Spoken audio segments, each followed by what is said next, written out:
On paper, curved arrows are used to show the movement of electrons.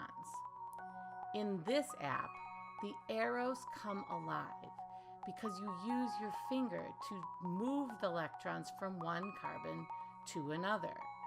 The goal of this puzzle was to find another resonance structure that is more stable than the first. The first resonance structure has a plus charge on the outer carbon. It's only attached to one carbon, so it's called a primary carbocation, which is less stable than a carbon in the middle. This carbon with the plus charge, the carbocation, is attached to two carbons, and so it is called a secondary carbocation.